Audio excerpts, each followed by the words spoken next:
Here comes 785, Indirect Seminar on Indirect Communications. Ben Fraser, your professor.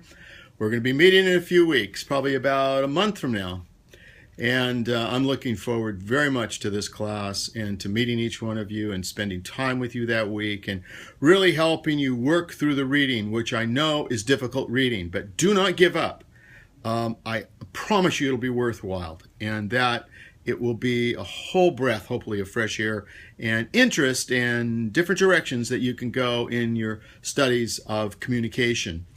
I have been, as you know, working on a book. Got a long ways to go, but I'm trying to get enough of it done so I can hand out some of it to you so you can look at it, review it, and give me some feedback on it because I desperately need it. My goal is to finish the book, the final editing sometime, well, the first editing at least this summer, by the end of the summer. But I hope to have enough of it done to give you some. So I am working I get up at 5, and most days I'm working by 6 o'clock on the book before I come into work here, and on the weekends and those kinds of things. It's one of those topics that the more you study, the more you realize just how much this man has to teach us about communication, and most communication scholars have not really spent a great deal of time with him.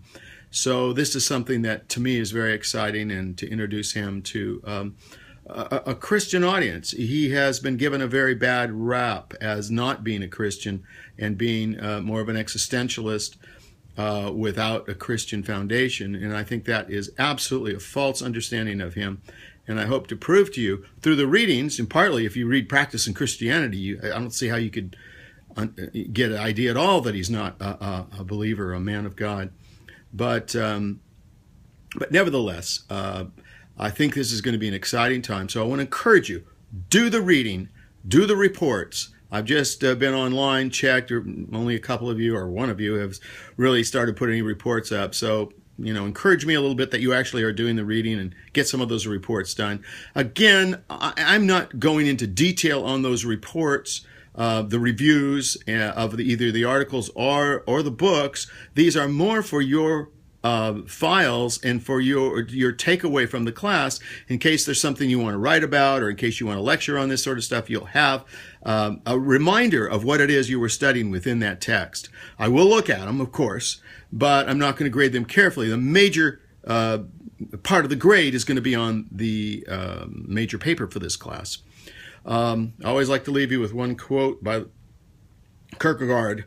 And this is my favorite quote probably of Kierkegaard, and you got to think about it a while, but purity of heart is to will one thing. And think about that. I pray for you. I look forward to seeing you, and let me encourage you to keep reading even though the reading's tough. God bless. Have a good week. Bye-bye.